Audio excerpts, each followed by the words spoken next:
Nifty ఉచితంగా.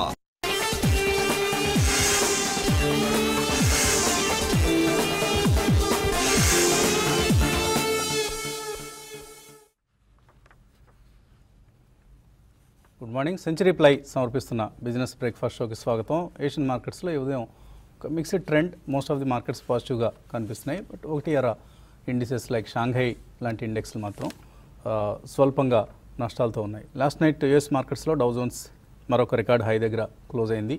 S&P 500 Nasdaq కూడా పాజిటివ్గా క్లోజ్ కావడం చూసాం. అండ్ ఇవాల్టి మార్నింగ్ SGX నిఫ్టీ ఇండికేట్ చేస్తుంది ఒక స్లైట్లీ పాజిటివ్ ఓపెనింగ్ కోసం మన మార్కెట్స్ సిద్ధమవుతున్నాయి. రేపే ఫిబ్రవరి సిరీస్ ఎక్స్పైరీ మన మార్కెట్స్లో. సో ఎక్స్పైరీ మూమెంటం మాత్రం ప్రస్తుతానికి ఖచ్చితంగా బుల్స్ వైపే ఉంది. సో నిన్న ట్రేడింగ్ ఈ ధోరణి మనకు స్పష్టం చేసింది. స్లోలీ డిమానిటైజేషన్ బ్లూస్ ఏవైతే ఉన్నాయో అవి అదృశ్యం అవుతున్నాయి. అండ్ మార్కెట్స్లో రకరకాల పాజిటివ్ క్యూస్ ఆధారంగా high beta sectors like metals, banks లాంటివి అవుట్ పెర్ఫామ్ చేస్తూ నిఫ్టీని 52 వీక్ హైస్ దిశగా 5 నెలల తర్వాత నిఫ్టీ నిన్న 8900 పైన క్లోజ్ కావడం చూసాం. సో 5 నెలలుగా ఊరించిన 8900 లెవెల్ నిన్న మనకు నిఫ్టీలో సాధ్యపడింది. సో ఇండియన్ మార్కెట్స్ కూడా ఆఫ్కోర్స్ గ్లోబల్ మార్కెట్స్తో సమానంగా పెర్ఫామ్ చేస్తున్నాయి. ఇన్ఫ్యాక్ట్ లాస్ట్ ఇయర్ మన మార్కెట్స్ అండర్ పెర్ఫామ్ చేశాయి. ఈ సంవత్సరం మాత్రం వీఆర్ నిన్నే అనుకున్నాం మనం second best performing markets in the world అని. ఇటు నిఫ్టీ మిడ్ క్యాప్ ఇండెక్స్ చూసినా, BSE 500 ఇండెక్స్ చూసినా, Nifty 200, Nifty energy, Nifty MNC index ఇవన్నీ కూడా లైఫ్ టైమ్ హైస్ దగ్గర ఉన్నాయి. In fact they are at record highs. ఇది FIS బిహేవియర్తో సంబంధం లేకుండా మన మార్కెట్స్ రిటైల్ మనీతో పరుగులెడుతున్న మార్కెట్ ఇది. బోత్ HNIs కావచ్చు, డొమెస్టిక్ ఇన్స్టిట్యూషనల్ ఇన్వెస్టర్స్ కావచ్చు, వీళ్ళు లీడ్ చేస్తున్నారు. నిన్న కూడా చూసాం మనం foreign institutional investors 1436 crores worth స్టాక్స్ని సెల్ చేశారు. ఇందులో ఆఫ్కోర్స్ కొంత మ్యాక్స్ ఫైనాన్షియల్స్ సంబంధించిన స్టేక్ సేల్ ఉంది. అది మినహాయించిన కూడా నెట్ సెల్లర్సే FIS domestic institutional investors 1535 crores worth stocks కొన్నారు. So stock of the day or stock of the day చూస్తే నిన్న యాక్సిస్ బ్యాంక్ 5.3% పెరిగింది. రకరకాల రూమర్స్ యాక్సిస్ బ్యాంక్ కౌంటర్కి సంబంధించి మార్కెట్లో మనం చూస్తున్నాం. కోటక్ బ్యాంక్ ఎక్వైర్ చేయబోతోంది ఈ బ్యాంక్ని. కోటక్తో పాటు సూటీ దగ్గర ఉన్న స్టేక్ సేల్ ఏదైతే ఉందో దానికి సంబంధించి చాలా banks including HDFC bank, ICICI bank, IndusInd bank వీళ్ళందరూ కూడా యాక్సిస్ బ్యాంక్ స్టేక్ సేల్ పట్ల ఆకర్షితులు అవుతున్నారు. స్టేక్ తీసుకునేందుకు ప్రయత్నిస్తారన్న వార్తలతో యాక్సిస్ బ్యాంక్ నిన్న చాలా స్ట్రాంగ్గా ట్రేడ్ కావడం చూసాం. 5.3% ఆల్మోస్ట్ లాభపడింది. సో బ్యాంకింగ్, PSU, మెటల్ ఇండెక్స్లు మూడు కూడా చాలా స్ట్రాంగ్గా ఉన్న సమయం ఇది. అండ్ బ్యాంక్ నిఫ్టీ అయితే చెప్పనవసరం లేదు, 20,800 పైన లైఫ్ టైమ్ హైస్ దగ్గర ఉన్న సమయం కూడా ఇది. సో ఒక స్ట్రాంగ్ ర్యాలీ మనం banks, both PSU banks and private బ్యాంక్స్లో కూడా చూస్తున్నాం మనం. కొన్ని రోజులు ప్రైవేట్ బ్యాంక్స్లో, కొన్ని రోజులు PSU బ్యాంక్స్లో ఈ స్ట్రాంగ్ పెర్ఫార్మెన్స్ అనేది మనకు కనిపిస్తున్న అంశం. ఎందుకంటే లాస్ట్ ఈ ఇయర్లో టు డేట్ మనం చూస్తే 8% సెన్సెక్స్ పెరిగింది. అండ్ లాస్ట్ 1 monthలో మనకు నిఫ్టీలో 6.5% గ్రోత్ చూసాం. అండ్ లాస్ట్ 3 monthsలో నిఫ్టీ 12% రిటర్న్ ఇచ్చింది. సో వరల్డ్ మార్కెట్స్తో కంపేర్ చేస్తే లాస్ట్ 2 yearsగా పెర్ఫార్మెన్స్ కనుక మనం గమనిస్తే వరల్డ్ మార్కెట్స్ కంటే మనం అండర్ పెర్ఫార్మ్ చేస్తున్నాం. ఎందుకంటే majority of the world markets record highs దగ్గర ఉన్నాయి. అవి US ఇండిసెస్ తీసుకున్నా, యూరోప్ ఇండిసెస్ తీసుకున్నా కూడా రికార్డ్ హైస్ దగ్గర ఉన్నాయి. మనం ఇంకా 52 వీక్ హైస్తోనే సరిపెట్టుకునే పరిస్థితి. కాబట్టి మన మార్కెట్స్కి క్యాచప్ కావడానికి ఇంకా చాలా స్కోప్ ఉంది, పొటెన్షియల్ ఉంది. మేబీ ఫారిన్ పోర్ట్ఫోలియో ఇన్వెస్టర్స్ ఇంకొంత అగ్రెసివ్గా ఇండియన్ మార్కెట్స్లోకి వస్తే definitely we'll see record highs very soon. So 9,000 దిశగా నిఫ్టీ పరుగులు తీస్తోంది. అండ్ మనకు మిడ్ క్యాప్స్లో గమనిస్తే మిడ్ క్యాప్ ఇండెక్స్ ఎందుకు రికార్డ్ హైకి వెళ్ళింది అంటే stocks like HPCL, Bajaj Finserv, JSW steel, UPL, Piramal enterprises, Sun TV, Biocon, Petronet LNG or L&T financial holdings and Indiabulls housing, ఇటువంటి స్టాక్స్ అన్నీ కంట్రిబ్యూట్ చేశాయి. ఈ స్టాక్స్లో వచ్చిన ఒక స్ట్రాంగ్ ర్యాలీ, రిటర్న్స్ సంబంధించి హైయెస్ట్ రిటర్న్స్ ఇచ్చిన స్టాక్స్ కూడా ఇవి లాస్ట్ 1 yearలో. సో వీటి కారణంగానే మిడ్ క్యాప్ ఇండెక్స్ మనకు లైఫ్ టైమ్ హైస్కి రావడం చూస్తున్నాం. సో ఈ ట్రెండ్ కొనసాగబోతోంది. పదే పదే మనం అనుకుంటున్నాం. జస్ట్ ఈవెన్ ప్యాసివ్గా మ్యూచువల్ ఫండ్స్లో ఇన్వెస్ట్ చేసిన వాళ్ళకు కూడా చాలా స్ట్రాంగ్ రిటర్న్స్ వచ్చిన సందర్భం ఇది. లాస్ట్ 1 yearలో మనం చూస్తే ICICI Prudential value discovery fund 27% return ఇచ్చింది. అలాగే హెచ్డిఎఫ్సి ఈక్విటీ ఫండ్ 40% రిటర్న్ ఇచ్చింది. Birla Sun Life front line equity కొంత లాస్ట్ 2-3 మంత్స్గా కొద్దిగా అండర్ పర్ఫామ్ చేస్తుంది, but still has given 28% return. And HDFC mid cap opportunities fund 40% return ఇచ్చింది. సో ఇలా SBI blue chip fund మనం పదే రికమెండ్ చేసుకునేది లాస్ట్ 1 yearలో 24% రిటర్న్ ఇచ్చింది. ఐసిఐసిఐ ప్రుడెన్షియల్లో focused blue chip fund 30% return ఇచ్చింది. హెచ్డిఎఫ్సి టాప్ 200 ఫండ్ కూడా లాస్ట్ ఫ్యూ ఇయర్స్లో చూపించిన అండర్ పెర్ఫార్మెన్స్ని పక్కన పెట్టి ఇప్పుడు 38% రిటర్న్ లాస్ట్ 1 yearలో ఇచ్చింది. So can any other asset class give such kind of returns? Me real ఎస్టేట్లో ఒకవేళ 10 లక్షలు పెట్టుంటే 15 లక్షలు అయిందా? కాలేదు. కానీ జస్ట్ ఒక any good performing mid cap ఫండ్స్లో ఇన్వెస్ట్ చేసిన వాళ్ళకి 30-40-45% రిటర్న్స్ ఇచ్చిన ఇయర్ ఇది. సో డెఫినెట్లీ మిగతా అసెట్ క్లాసెస్ని పక్కన పెట్టి అందరూ కూడా ఈక్విటీస్ వైపు రావాలి. మీ ఫ్రెండ్స్కి చెప్పండి, మీ బంధువులకు చెప్పండి, అందరినీ నిరభ్యంతరంగా చక్కటి మంచి మ్యూచువల్ ఫండ్ పోర్ట్ఫోలియోస్లో ఇన్వెస్ట్ చేయమనండి. They will give you decent returns. ఇది మన పక్కవారికి చేయగలిగిన ఏకైక ఉపకారం. So just give them an advice, investment advice లాగా ఇవ్వండి. అండ్ TV5 ఎప్పటికప్పుడు ఇటువంటి విషయాలను హైలైట్ చేస్తూ మంచి పోర్ట్ఫోలియో సలహాలను మన అనలిస్ట్ ఇస్తూ ఉంటారు. So keep watching TV5. ఇక అనలిస్ట్ అభిప్రాయాలు ఎలా ఉన్నాయో అడిగి తెలుసుకుందాం. సో ఒక స్ట్రాంగ్ ట్రెండ్ మనం చూస్తున్నాం. 8900 పైన నిఫ్టీ వస్తుంది. ఇక రికార్డ్ హైస్కి వెళ్ళడానికి ఆతృత ఇక్కడ కనిపిస్తుంది నిఫ్టీకి సంబంధించి. సో త్వరలోనే మనం రికార్డ్ హైస్ని చూడబోతున్నాం, maybe in March series. I think so, and definitely the trend has been extremely not only positive, extremely strong and ekkada kuda manaki let up anedi last 15 days lo, especially budget presentation ayin tarvata ippadaaka manaku asalu market lo oka correction anedi చూడలేదండి మనం. It was only pause mode for a day or two, but on the second day or third day kuda definitely మనం gains ఏ చూసాం. So across the board gains వచ్చాయండి మనకి. అంటే ఈ మధ్యలో మనకి only telecom was not performing well, and thanks to Vodafone and idea merger telecom stocks కూడా definitely బాగా పెరిగాయి లాస్ట్ 20-25 డేస్లో కూడా. సో ఇవన్నీ చూసుకుంటే మనకి we are on extremely strong trajectory and path అనే చెప్పొచ్చండి. Q4 results, in case they beat Q3 results, I think for the next 1 or 1.5 years we are set for an extremely strong market irrespective of the political results in the 5 states ane cheppachandi. There can be only a small pause to consolidation and cheppalemu.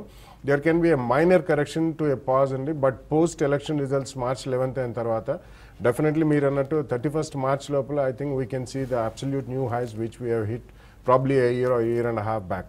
So ఈ కారణం వలన ఎక్కడైనా మనకి డిక్లైన్స్లో మనం కొనమనే పదే చెప్తూనే ఉన్నాం. Especially మనం లాస్ట్ ఫ్యూ మంత్స్ నుంచి చెప్తున్నాం. బడ్జెట్ అయిన తర్వాత we have reiterated our statement, definitely buy on every declines అని చెప్పి we still maintain the same stand and view అండి.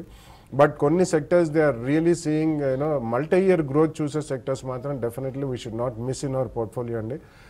That's auto ancillary, chemicals, fine and speciality chemicals.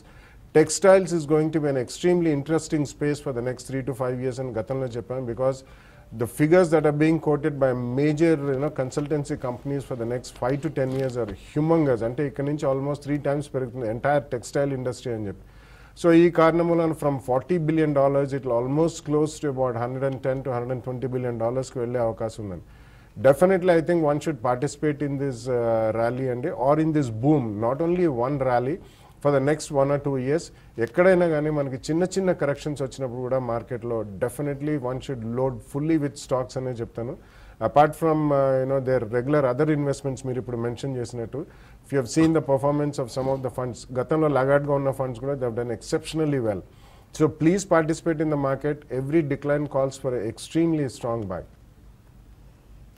So నిఫ్టీకి సంబంధించి మనం బ్యాంక్ నిఫ్టీ ఇప్పటికే రికార్డ్ హైస్ తగ్గింది. నిఫ్టీకి సంబంధించి మనం 20-day, 50-day అండ్ 100-day ఈ 3 యావరేజ్ కూడా అరౌండ్ 8420 సమీపంలో కనిపిస్తున్నాయి, 8400 పైన. సో ఏ సైడ్ మీరు ఒక బ్రేక్అవుట్ వచ్చే ఛాన్సెస్ అనుకుంటున్నారు? ఐ థింక్ డెఫినెట్లీ మనకి బ్రేక్అవుట్ పాజిటివ్ సైడ్ ఆల్రెడీ రావటం చూసామండి. ఎప్పుడైతే మనకి కన్సాలిడేషన్ నుంచి 8822 దాని అబోవ్ క్లోజ్ అయిందో probably breakout has happened. Only thing మనకి ఏంటంటే బ్యాంక్ నిఫ్టీ ఆల్రెడీ మనకి లైఫ్ టైమ్ హై రీచ్ అయ్యి అబౌట్ 100 points పైకి వెళ్ళటం చూసాం. Bank Nifty previous top was around 20,907. So almost 21,043 దాకా వెళ్ళింది మొన్న హెచ్డిఎఫ్సి బ్యాంక్ డీల్ అయినప్పుడు. బట్ ఐ థింక్ నిఫ్టీ కొద్దిగా క్యాచ్అప్ అయ్యే స్టేజ్లో ఇప్పుడు కనిపిస్తుంది. సో మనకి సెప్టెంబర్ హైస్ ఏదైతే ఉన్నో 8968 ఒక ఇమీడియట్ రెసిస్టెన్స్గా మనం నిఫ్టీని పరిగణిస్తాం. ఇన్ కేస్ అది క్లియర్ చేసింది అంటే కనుక నెక్స్ట్ స్టాప్ అనేది మనకి ఆల్ టైమ్ హై ఏదైతే ఉందో క్లోజ్ టు 9,120 దగ్గర ఉండే ఛాన్స్ ఎక్కువ ఉంది. సో ఈ నేపథ్యంలో probably every dip calls for a by. I think only thing ఏంటంటే మనకి గ్యాప్ అప్ ఏదైతే ఉందో 17th రోజు ప్రాబ్లీ ఆ గ్యాప్ ఫిల్ చేసే ఛాన్స్ ఎక్కువ ఉంటుంది, విచ్ ఈస్ 8783. అఫ్ కోర్స్ 8736 కూడా మనకి 20-day మూవింగ్ యావరేజ్ ఉంది, which acts are short term support. So definitely మనకి ట్రెండ్ అనేది higher tops and higher bottoms formation చూస్తున్నాం. And short term to medium term trend కూడా రివర్సల్ మనం రావడం చూసాం. Only thing market long term trend breach అవ్వాలి అంటే కనుక it has to break that 8968. ఒకసారి అది బ్రీచ్ అయింది అంటే కనుక నెక్స్ట్ స్టాప్ అనేది మనకి 9100 ఏదైతే మనం చూసాం ఆల్ టైమ్ హై, అక్కడ దాకా అప్ సైడ్ వెళ్ళే ఛాన్స్ ఎక్కువ ఉంది. సో ఈ నేపథ్యంలో I think one should start buying Nifty probably 8736 దాకా డౌన్ సైడ్. అదేవిధంగా బ్యాంక్ నిఫ్టీ చూస్తే కనుక నిన్న మనం అరౌండ్ 3 o'clock 2:45-3 మధ్యలో ఒక బ్లాక్ అవటం చూసాం. 20 lakh shares 20,900 call option by అవటం చూసాం. సో దీని ఇండికేషన్ ఏంటంటే probably bulls doesn't want to leave the situation bad actually to the bears అని చెప్పొచ్చు. రేపే ఎక్స్పైరీ ఉంది కాబట్టి ప్రాబ్లీ రేపే I think all time high ఏదైతే ఉందో 21,043 టచ్ అయ్యి ప్రాబ్లీ మేబీ 21,200 దాకా అప్ సైడ్ వెళ్ళే ఛాన్స్ ఉంది. But again I think last day surprises ఉంటాయి కాబట్టి strictly call ఆప్షన్స్లోనే 1 day 2 day traders ఎవరైతే ఉంటారో వాళ్ళని ఎంటర్ అవ్వమని చెప్తాను. అదర్వైజ్ ఐ థింక్ ఇవాళ రేపు అవైలబుల్ సిచ్యువేషన్లోనే మార్కెట్స్ ఉన్నాయి. ఓకే అండి, ఇక ఇన్వెస్టర్స్ నుంచి కాల్స్ మెయిల్స్ తీసుకునే ముందు కాసేపు ప్రకటన.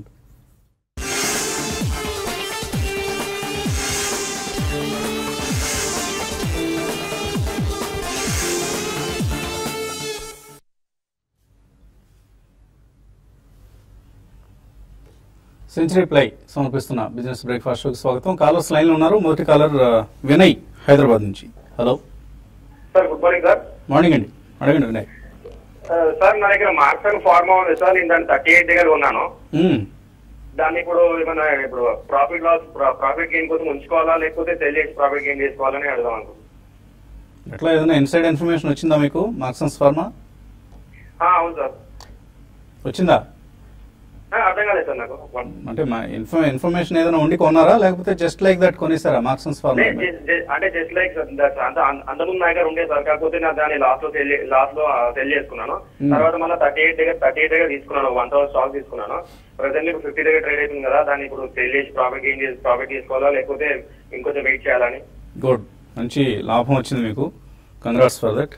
మార్క్స్ ఫార్మా 1000 షేర్స్ ఉన్నాయంటున్నారు కాబట్టి చూడండి, ఇవాళ రేపట్లో కొద్దిగా స్పైక్ వచ్చినప్పుడు ఒక 200 to 300 షేర్స్ అమ్మండి, అట్లీస్ట్ ఒక 500 షేర్స్ ఉంచండి. ఎందుకంటే వాళ్ళకి ఉన్న రెగ్యులేటరీ హర్డల్ అనేది పక్కకి తప్పిందండి. రీసెంట్లీ అది వాళ్ళకి క్లీన్ చిట్ వచ్చింది MHRA and WHO నుంచి. It's not US FDA.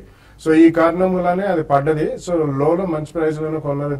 Previous loss కూడా మీకు పూడుకుపోయే అవకాశం ఉంది కాబట్టి ఒక 200-300 షేర్స్ మేబీ 1 or 2 days లో స్పైక్ వచ్చినప్పుడు అమ్మి, మిగతా షేర్స్ నెక్స్ట్ వీక్ తర్వాత ఏదైనా చిన్న స్పైక్ వస్తే ఒక 50% క్వాంటిటీ 2 ప్రైస్ పాయింట్స్ లో అమ్ముకుని మిగతా 500 almost zero cost or nil cost లో ఉంటాయి కాబట్టి అవి ఉంచండి. తర్వాత కాలర్ హైదరాబాద్ నుంచి Srinivas. Hello good morning Vasant garu. Morning అండి, అడగండి శ్రీనివాస్. సార్ నా దగ్గర Indian card clothing 10 years back కొన్నాను 300 షేర్స్. అట్ ప్రెసెంట్ 200 ఉంది. టెక్స్టైల్స్ పెరుగుతుంది కాబట్టి హోల్డ్ చేయమంటారా ఎగ్జిట్ కొమ్మంటారా? బాగా టెక్స్టైల్స్ అంటే వీళ్ళు చేసేవన్నీ completely speciality and technical textiles అంటారండి. ఇట్స్ స్మాల్ ఈక్విటీ కంపెనీ, చాలా చిన్న ఈక్విటీ అండ్ చాలా ఇల్లిక్విడ్ స్టాక్. బట్ ఒకప్పుడు it was a very strong stock fundamentally. But recently అయితే నేను చూడలేదు, to be very honest. But it's strong company, మీరు ఉంచండి. చాలా చిన్న equity and technical textiles and speciality fabrics ఉన్నారు కాబట్టి probably they also have a good chance. Overall industrial activity కూడా పికప్ అవుతుంది. So just wait for some more quarters అండి. ఈ క్వార్టర్ మార్చ్ క్వార్టర్ రిజల్ట్స్ బాగుంటే మాత్రం ఇటువంటి స్టాక్స్ భారీగా పెరిగే అవకాశం ఉంది. సో అక్కడక్కడే కొట్టుకుంటుంది. లాస్ట్ 1 year గా 200 సమీపంలోనే మధ్యలో ఒకసారి ఒక స్పైక్ వచ్చి 260-265 వరకు వెళ్ళింది, మళ్ళీ కిందకు వచ్చేసింది ఇండియన్ కార్డ్ క్లాతింగ్. బట్ ఎందుకంటే బెటర్ పెర్ఫార్మింగ్ స్టాక్ మీరు షిఫ్ట్ కావడం బెటర్ ఉంది. టెక్స్టైల్ సెక్టర్లో చాలా స్టాక్స్ బాగా పెర్ఫార్మ్ చేస్తున్నాయి ఈ మధ్య. ధర్మవరం నుంచి తిమ్మప్ప. Hello sir. అడగండి Thimmappa. Sir ICICI Prudential wealth builder 2 అని తీసుకున్నాను సార్. ఇది అది 3 years నుంచి పెరగలేదు సార్, అది ఉంచమంటారా? ఇవి పెరిగితే ఆశ్చర్యం కానీ పెరగకపోతే ఆశ్చర్యం లేదండి. యూలిప్ స్కీమ్స్లో చాలా చాలా అండర్ పెర్ఫార్మెన్స్ మనం చూస్తున్నాం. వీటికంటే కూడా మ్యూచువల్ ఫండ్ స్కీమ్స్కి మీరు షిఫ్ట్ కావడం మంచిది. ఎప్పటికైనా సరే ఒకవేళ కొద్ది గొప్ప లాస్ ఉన్నా కూడా బుక్ చేసి రైట్ ఆఫ్ చేస్తాం అనుకొని అదే 5 years కంటిన్యూ కట్టమని చెప్పినారు సార్. అలాగే చెప్తారండి వాళ్ళకి. అంటే లాక్ ఇన్ ఉంటుంది 5 years, బట్ మీరు ఈవెన్ 1-2 years తర్వాత కూడా డిస్కంటిన్యూ అయిపోవచ్చు. You can stop paying. మీరు తప్పనిసరిగా పే చేయాలనే రూల్ ఏం లేదు. ఏజెంట్ మిమ్మల్ని మోసం చేస్తారండి, వాళ్ళ కమిషన్ రావాలి కదా. అందుకని మీరు ఈ స్కీమ్ నుంచి వెంటనే ఫ్రెష్ సబ్స్క్రిప్షన్స్ ఆపేయండి. ఆ డబ్బుని మ్యూచువల్ ఫండ్స్లో ఇన్వెస్ట్ చేయండి. మంచి మ్యూచువల్ ఫండ్స్, ఇందాక కొన్ని పేర్లు అనుకున్నాం మనం కార్యక్రమం ప్రారంభంలో. ఆ పేర్లో ఉన్న ఫండ్స్ అన్నీ కూడా బాగా పెర్ఫామ్ చేస్తున్నాయి. ఆ స్కీమ్స్లో ఇన్వెస్ట్ చేసేందుకు ప్రయత్నం చేయండి. తర్వాత ఈమెయిల్ పంపించారు గుండారపు సతీష్. ఆయన ఎన్పిఎస్లో ఇన్వెస్ట్ చేస్తున్నారట. టైర్ 1లో ఒక 50,000 ఇన్వెస్ట్ చేస్తున్నారు. టైర్ 2లో 25,000 ఇన్వెస్ట్ చేస్తున్నారు ప్రతి ఫైనాన్షియల్ ఇయర్ కూడా. ఆయన టోటల్ ఇన్వెస్ట్మెంట్ ఇప్పుడు దాకా 1,58,000 చేస్తే 11.5% రిటర్న్స్ వచ్చాయట లాస్ట్ 2 yearsలో. So it's a good return అండి. సో కీప్ ఇన్వెస్టింగ్, ఇంకా కంటిన్యూ చేయండి. It's a good pension scheme for in the long run it will perform much better. ఇప్పుడు మీకు వచ్చిన రిటర్న్స్ కంటే కూడా ఇంకా మంచి రిటర్న్స్ వస్తాయి. తర్వాత ముఖర్జీ చుక్కపల్లి మెయిల్ పంపించారు. ఎస్ బ్యాంక్ షేర్స్ డిసెంబర్ 2015లో 751లో కొన్నారు, ఇంకా కొనుక్కోవచ్చా? ప్రాబ్లీ ఐ థింక్ పిరమిడింగ్ అంటారు అండి. మీరు 750లో కొని 1400లో కూడా కొనాలి అనుకుంది. It's a good idea. Probably మొన్నటి బాటమ్ ఏదైతే ఉందో ప్రాబ్లీ ఐ థింక్ ఆల్మోస్ట్ మనకి బాటమ్ ఇస్ డన్ 1100. సో నా ఉద్దేశంలో మార్కెట్ వర్స్ట్ కేస్ బాగా పడినా కూడా 1200 దగ్గర చాలా స్ట్రాంగ్ సపోర్ట్ ఉండే అవకాశం ఉంది. 1440 కరెంట్ మార్కెట్ ప్రైస్ ఉంది. ఓన్లీ థింగ్ మనకు ఆల్ టైమ్ హైస్ లో ట్రేడ్ అవుతున్నాం కాబట్టి మేబీ కరెక్షన్ కొద్దిగా స్టీప్ గా ఉండే ఛాన్స్ ఉంటుంది ఇన్ కేస్ మార్కెట్ పడితే కనుక. నా ఉద్దేశంలో మీరు కొద్దిగా కరెక్షన్ కి వెయిట్ చేసి ప్రాబ్లీ అరౌండ్ 1250 నుంచి 1300 మధ్యలో ఐ థింక్ యూ కెన్ మళ్ళీ ఆ స్టాక్ ని కొనొచ్చు. బట్ అగైన్ మీకు 1.5-2 years వ్యూ ఉండి if you are happy with 15% return per annum I think this stock to buy. Nyayapati Balaram Das అడుగుతున్నారు 100% సేఫ్ ఇన్వెస్ట్మెంట్ మ్యూచువల్ ఫండ్స్ లో కావాలట. 20 లక్షల రూపాయలు ఇన్వెస్ట్ చేస్తారు. సో ఎందులో ఇన్వెస్ట్ చేయాలి? డెట్ స్కీమ్స్ బెటర్ అండి.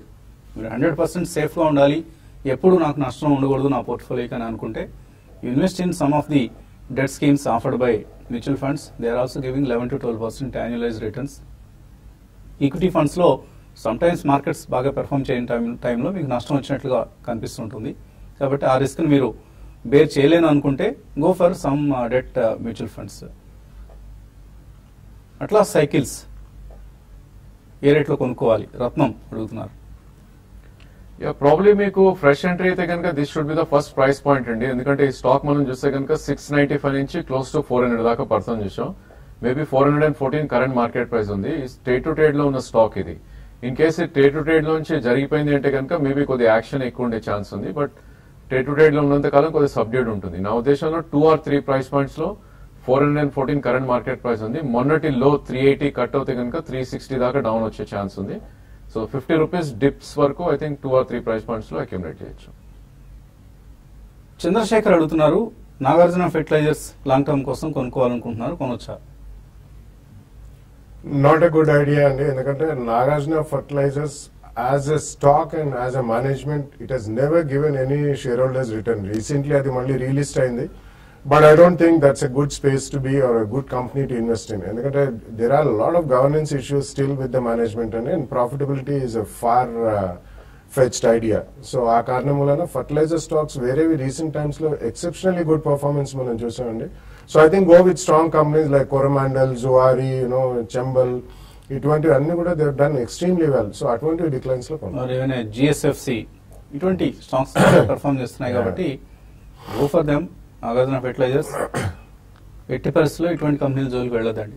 బాగా ముంచేసిన ప్రమోటర్స్ లిస్ట్లో నాగార్జున ప్రమోటర్స్కి మేబీ ఫస్ట్ ర్యాంకో సెకండ్ ర్యాంకో దక్కుతుంది. సో బెస్ట్ ముంచేసిన ప్రమోటర్ ఎవరు అంటే ఈసారి మేబీ మన awards business leader awards plan చేస్తున్నాం త్వరలోనే TV5. అందులో ఇటువంటి వాళ్ళకు కూడా అవార్డ్స్ ఇచ్చే ప్రయత్నం చేద్దాం. వాళ్ళ అవార్డుని రిసీవ్ చేసుకోవడానికి వస్తారా లేదా అన్నది తెలియదు కానీ but will try to reward them by giving them an award. So on that note మనం కార్యక్రమాన్ని టీవీ 5లో ముగించి టీవీ 5 మనీలో కొనసాగించుకుందాం చిన్న విరామం తర్వాత.